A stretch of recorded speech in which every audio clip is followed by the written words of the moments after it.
A sociedade midiática e a proteção da pena justa. Este é o principal tema de hoje do Pensamento Jurídico, uma produção da Associação dos Magistrados Mineiros, em mais uma edição especial na cobertura do 3º Congresso da Magistratura Mineira, realizado em Belo Horizonte em setembro passado.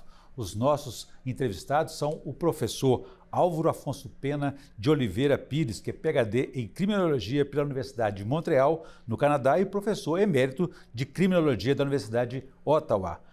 Professor também Hermes Guerreiro, diretor da Faculdade de Direito da Universidade Federal de Minas Gerais. Obrigado aos dois pela presença e a participação aqui no Pensamento Jurídico.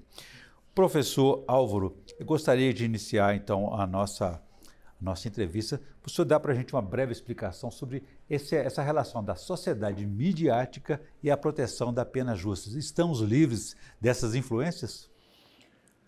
Definitivamente não. Nós não estamos livres dessas influências. Agora, há maneira de controlar as influências. Mas tem uma parte importante dessas influências que não passa diretamente pela mídia, mas que passa pelas nossas próprias instituições há muito tempo. Porque a própria pena de morte, por exemplo, quando ela foi implantada, começou a ser implantada no século XIII e depois em seguida, a opinião pública da época, que era cristã, era completamente contra. E precisou um trabalho mesmo, inclusive da igreja, para poder convencer a um cristão de testemunhar num processo onde a pena de morte poderia ser o resultado. Então, nós temos uma longa história de circularidade entre nossas instituições e os mídias. Isso não impede que haja pressões deles sobre o judiciário enormes presentemente. O que significa também é que aí temos que desenvolver dentro do poder judiciário aquela capacidade, aquele gosto mesmo de como é que nós podemos desenvolver uma imparcialidade na escolha das sanções. Porque nós aprendemos dentro do judiciário a ser imparcial no processo de imputação de culpabilidade. Mas quando chegamos no processo sancionatório, temos um viés em favor da prisão.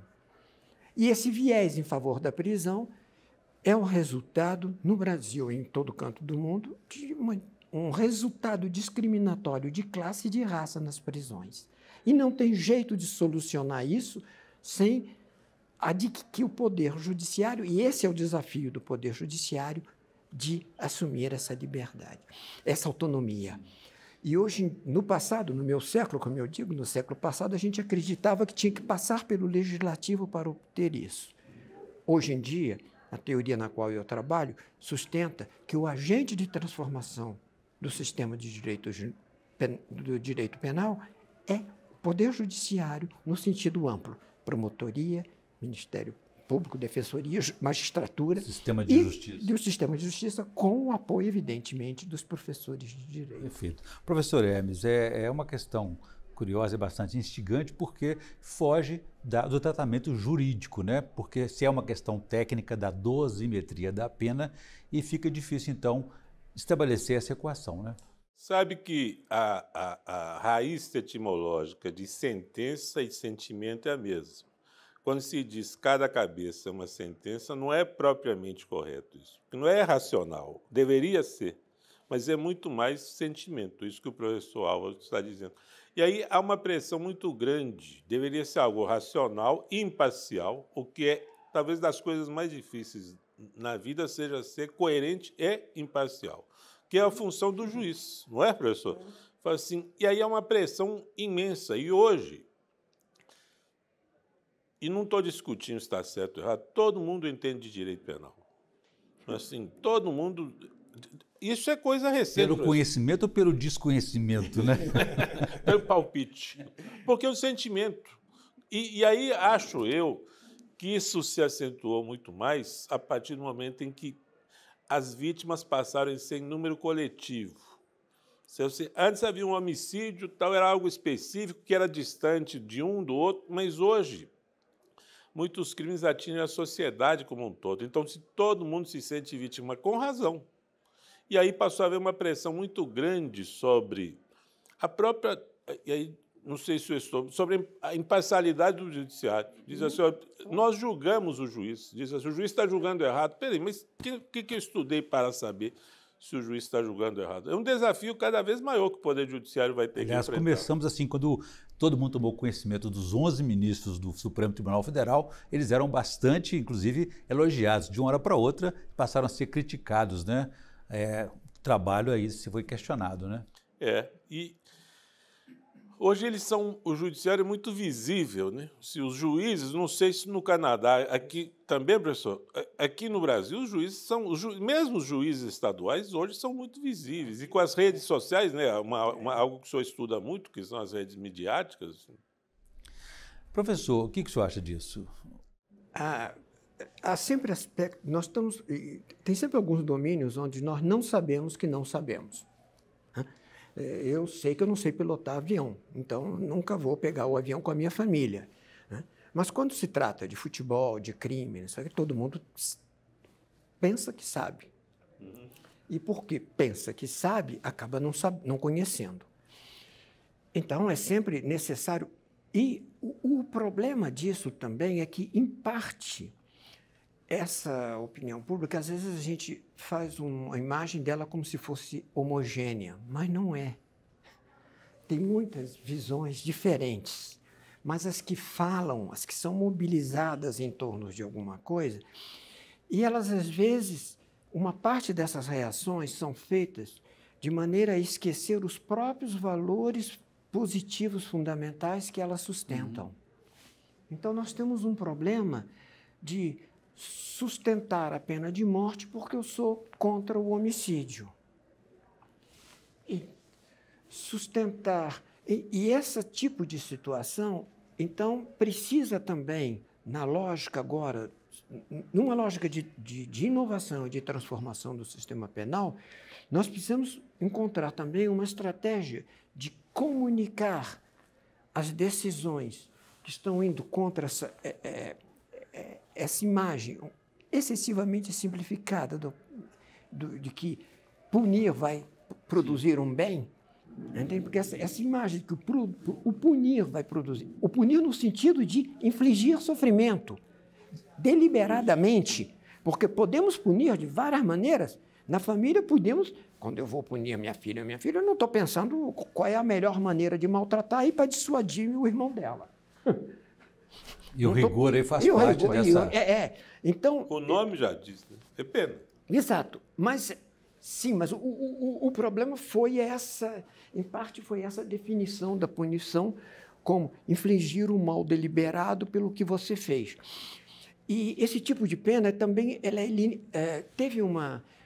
Mary Parker Follett era uma jurista, ativista americana, que produziu umas ideias extremamente interessantes nos anos 30, mas não entrou. Quer dizer, não chegou. Eu cheguei a conhecer o trabalho dela por acidente. Eu estava trabalhando num negócio de cibernética e tinha alguém que tinha citado o trabalho dela por uma razão X. Bom, ela fez uma distinção muito interessante entre duas maneiras de punir. A linear, naquela eu puno o outro e não interessa, e naquela onde eu não estou punindo só você, mas você mais eu.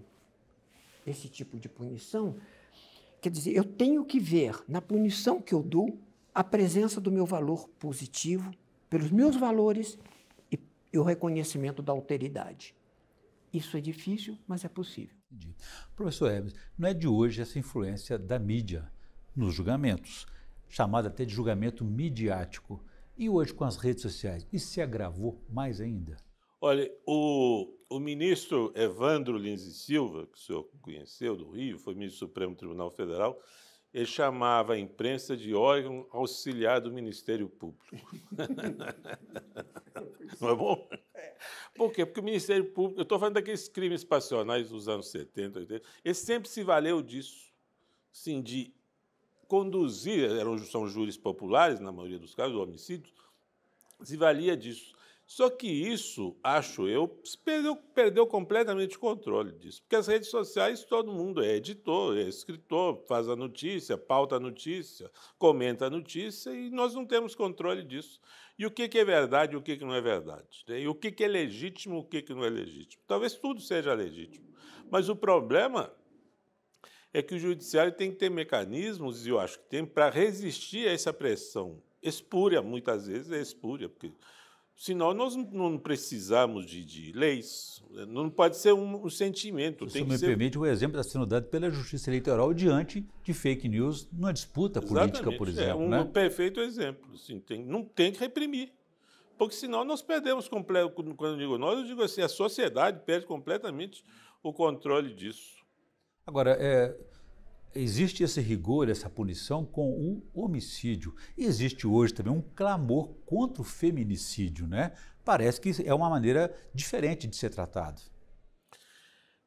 Talvez porque hoje haja grupos de pressão que antes não houvesse, né? No caso do feminicídio, eu acho que a mudança no início dos anos 80 foi determinante para isso. Se alguns homicídios que ocorreram aqui em Belo Horizonte, no Rio de Janeiro, que surgiu aquela frase, quem ama não mata.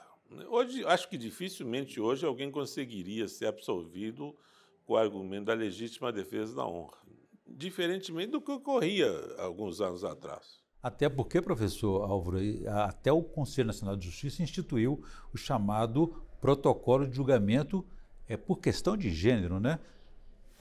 Bom, eu não estou bem ao corrente dessa decisão concreta, mas sobre esse caso do feminicídio, o que aconteceu foi também, em parte isso, né? Quer dizer, tinha defeitos na maneira do processo de imputação, claramente, mas uma parte do movimento, da utilização, porque a gente não sei nem de onde é que veio isso, da utilização do conceito de feminicídio foi utilizada com a intenção simplesmente de aumentar a inflição do sofrimento deliberado.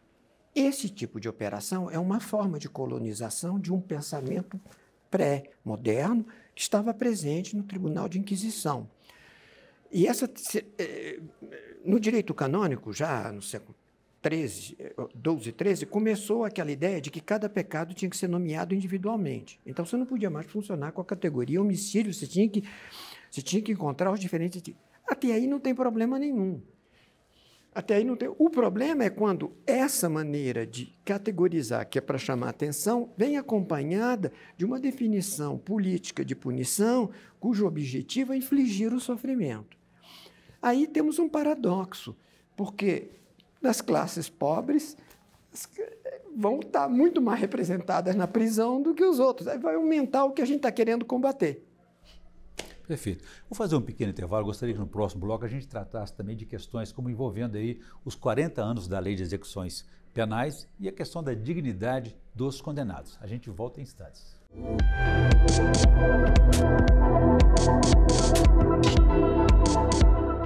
Estamos de volta com o Pensamento Jurídico, hoje uma edição especial na cobertura do 3º Congresso da Magistratura Mineira, realizado em Belo Horizonte em setembro passado. Nós estamos discutindo hoje sobre a sociedade midiática e a proteção da pena justa. Os nossos entrevistados são o professor Álvaro Afonso Pena de Oliveira Pires e o professor Hermes Guerreiro, também diretor da Faculdade da UFMG, de Direito da UFMG. Professor Álvaro, deixei uma questão no bloco anterior a respeito da dignidade. Por que é tão difícil dar dignidade a quem cometeu um crime, a quem foi condenado?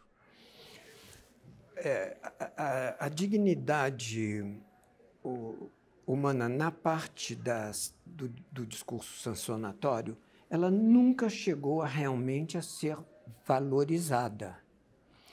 A gente percebe que, mesmo quando a gente vai na filosofia, Kant, que defendeu a dignidade humana, sustentou ao mesmo tempo que a pena de morte era a melhor maneira de defender a dignidade humana dos seres humanos.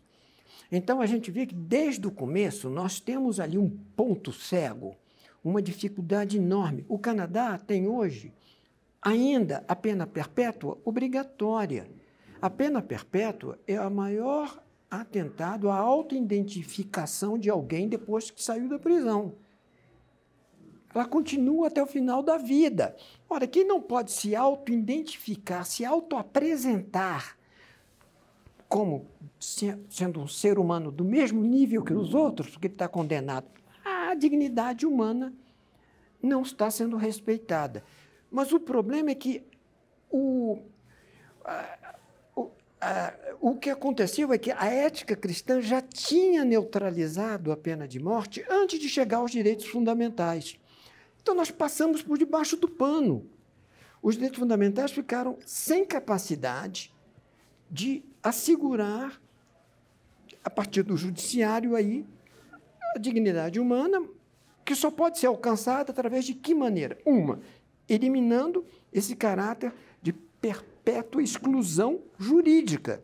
Social, a gente não pode fazer nada, a pessoa pode ser excluída, mas jurídica a gente pode evitar.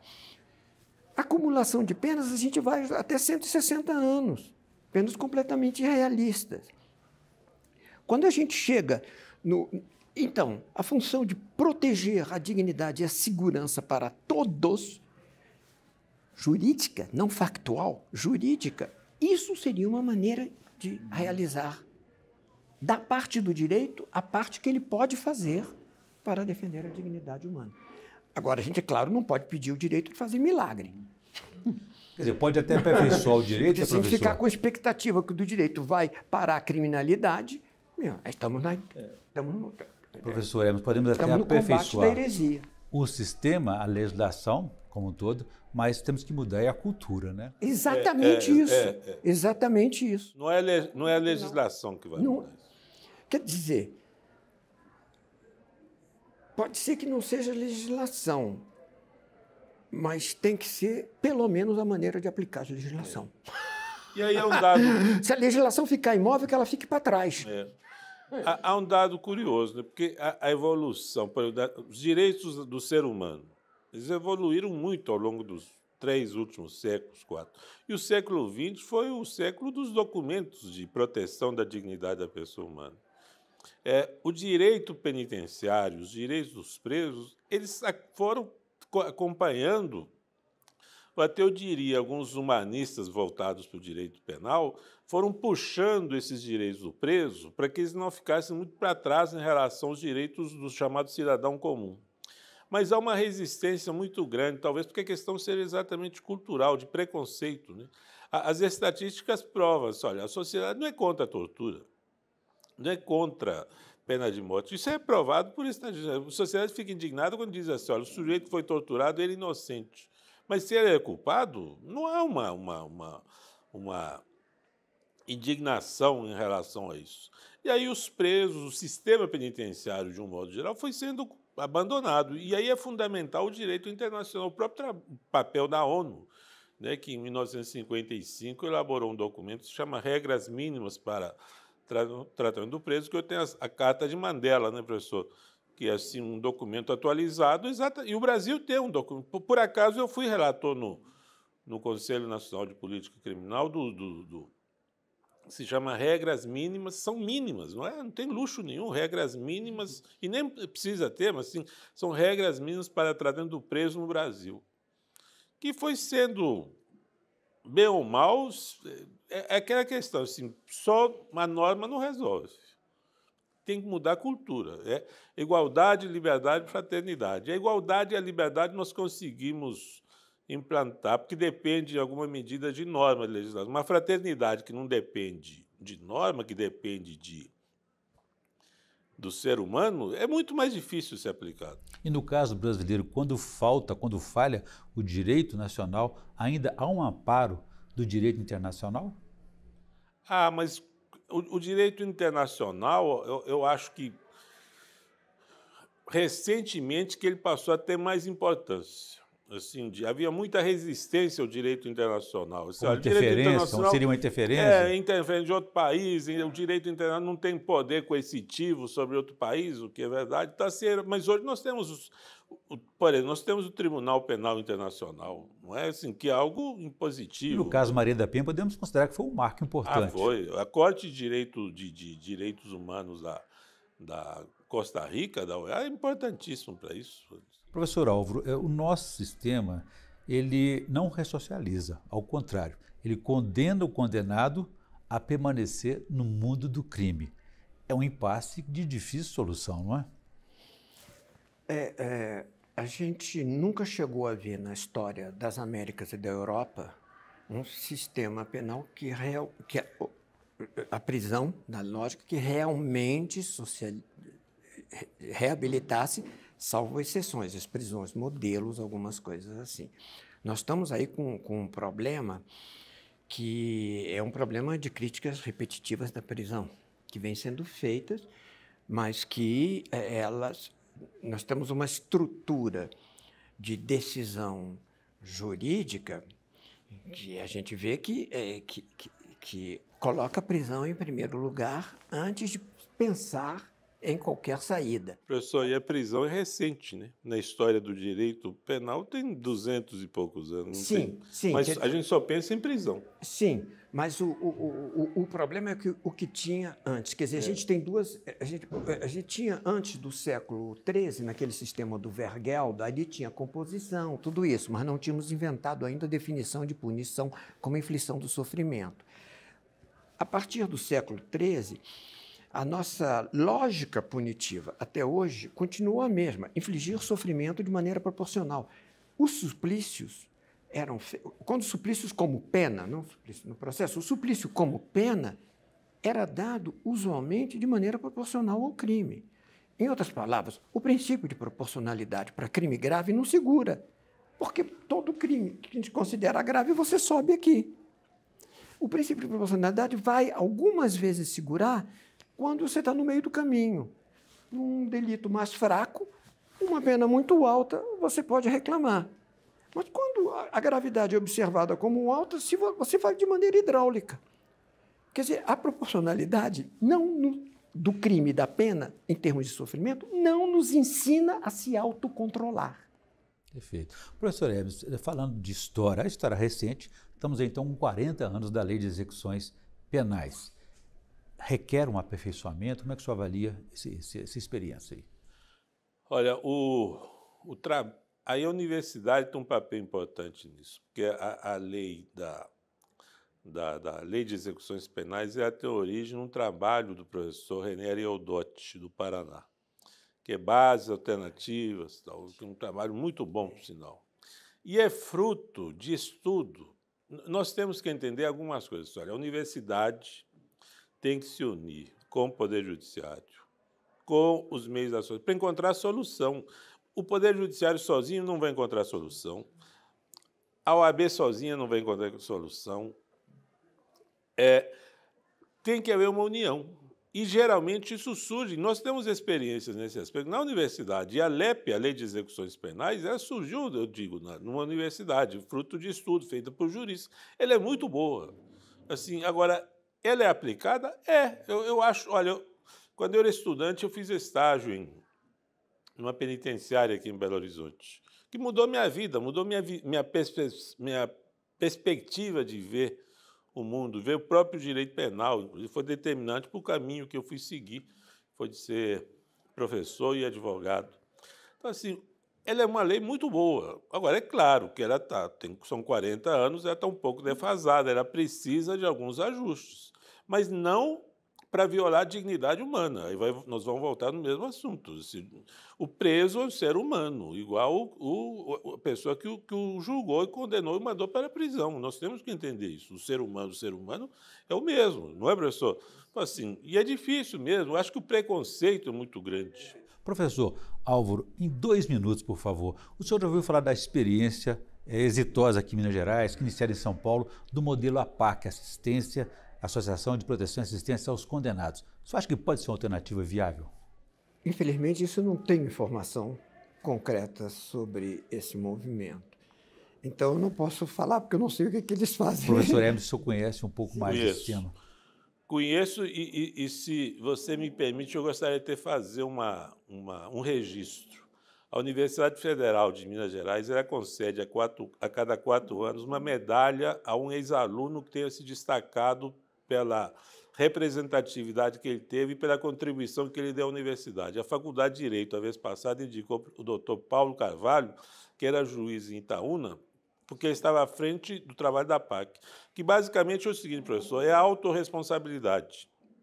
Não tem grade, são pessoas que, com a participação efetiva da sociedade, que é prevista na LEP, no artigo 4, eles próprios administram a prisão, sim, mas é uma prisão que se baseia na responsabilidade. Agora, se ele não for responsável com isso, ele vai regredir no regime. E funciona muito bem. Vem gente do mundo inteiro visitar o nosso sistema. E o índice de ressocialização também é elevado, né? 95%. Porque há respeito pelo ser humano. Ao contrário também do índice Claro. Isso faz parte da... Me parece, mas o senhor me corrige, porque o senhor aí que está sabendo, isso faz parte dessas experiências pilotos que dão bons resultados, mas que uma das condições para dar bom resultado é não ser superlotada. Isso. Não é. Porque se continuar continuar enviando para a prisão Professor, quando não precisa... O grande problema da América Latina é a superpopulação carcerária. Como disse o professor Hermes, é alto o índice de ressocialização e pequeno também o índice de reincidência criminal. Bom, eu quero agradecer aqui então a participação dos professores Hermes Guerreiro, diretor da Faculdade de Direito da UFMG, do professor Álvaro Afonso Pena de Oliveira Pires, que é professor na Universidade de Ottawa, no Canadá. Obrigado pela presença aqui e discutimos aí a sociedade midiática e a proteção da pena justa. Obrigado a todos. Uma honra. Ficamos por aqui, obrigado e até a próxima.